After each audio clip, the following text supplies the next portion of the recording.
speaker is Sabina Shapiro, 13.1 miles. A half marathon takes about 3 hours to walk or run. That's a long distance and a lot of time. 2, yourself. Plenty of time to surround yourself with negativity. How do you focus on the positive when there's so much negativity to go around? Let's give a warm welcome to our speaker, Sabina Shapiro.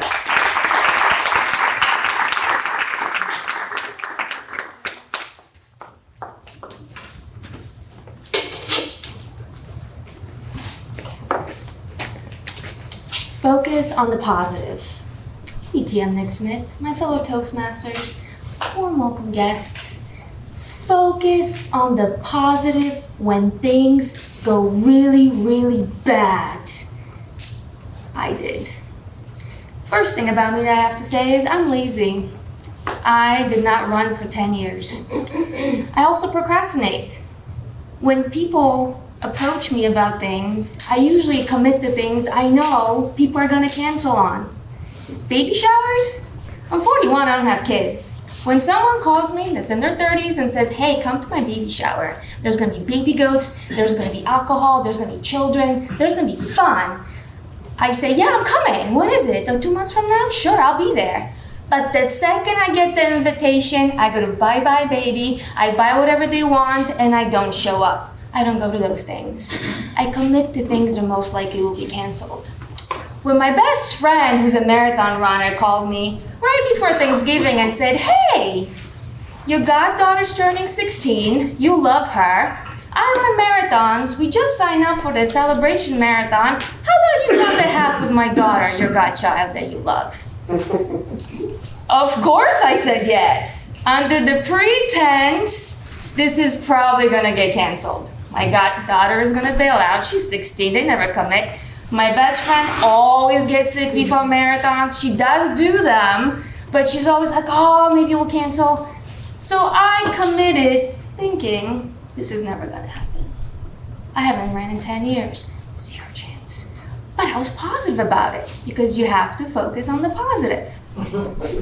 After Thanksgiving, my best friend calls me and says, hey, Sabina, we just looked at the sign-up list. You're not signed up. It's $100. We don't see you. I go, oh, what's the worst thing? If you focus on the positive, you just donated $100 to City of Celebration Marathon. Oh, well, it's just 3 hours of work, but it's for a good cause. That's a positive thing.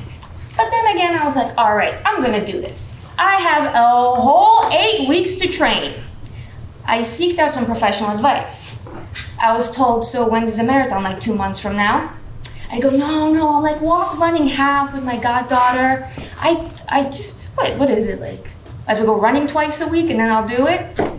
No, you have to go running every day. But focus on the positive. There's going to be really fun nights in the park. There's going to be really cold mornings where you just have to go because you are not going to let a 16-year-old child who you love outshine you. And then my best friend called me and said, hey, Eva, your goddaughter who you love, who you're gonna run or walk the half marathon with, just committed to the Navy. You are her hero. She wants to be just like you when she grows up, and she can't wait to run or walk the half marathon with you. So what do you say? Are you gonna be ready? Yeah, what are we, 7 weeks now? My husband looks at me and goes, did you commit yet again to an event that you thought was not going to happen? And not only is it happening, it is happening in 6 weeks. Your goddaughter thinks you're her hero. She wants to be just like you, and your competitive side is gonna come out any second now, and you're gonna say, that child who you love, who's probably fast, because you're 41 and she's 16, is going to run right past you, and you're going to die. Who do you call for advice? Of course, your parents. First person I call my mom. I go, Mom, I'm running a half marathon. I have 7 weeks to train. What do you think? You're gonna die. I've read many articles about this. This man, he runs marathons, he dies right every time they bring him back to life, he starts again. You're going to die. This is not for you. You stay home, you don't go to Orlando, you're definitely going to die. No. It's one style of parenting. Then I call my dad. My dad You are my most inspirational child. I don't know where you came from. You are going to run this like a cheetah that you are, and you are going to have a great time. Focus on the positive and enjoy the moment, because you only get to do it once. Okay. I did not buy new shoes. I had shoes already. But I did buy some fancy new clothes. I bought some running gear. I bought these beautiful socks that hold your feet, it compress. I bought a brand new hat that holds your ponytail just perfect. And I said, if I'm gonna do it, I'm gonna look good, and I am going to have a really great time. I showed up to the race the morning of, 6 in the morning. There's 2,604 people. For the love, who wakes up at 6 in the morning to run 20 plus miles, or like half? Who are these people? But they all looked fun. They all looked really fit, not all of them, but they looked like a good time. They sang the national anthem right before we took off. Now, I am a huge fan of the national anthem. I cry every single time, so I had to hold my composure and not do that. I held it in, I stood there, and then poof, guns went off, and they said, run. And in my head, I'm going, this is all about survival. Just focus on surviving. This is really not about showing off to your goddaughter or making any kind of point to your family. You're just gonna survive. It's just gonna be a really long walk, run, and you're gonna focus on the positive and enjoy the moment. Well, let me tell you, I took off when I started running. I lost my goddaughter at mile number 2. And I was really motivated, so I kept running. And the next thing you know, I'm like on mile 6. And I'm like, oh my God, I'm keeping a good pace. And then all of a sudden, it's like mile 7. I'm like, oh, what is everybody?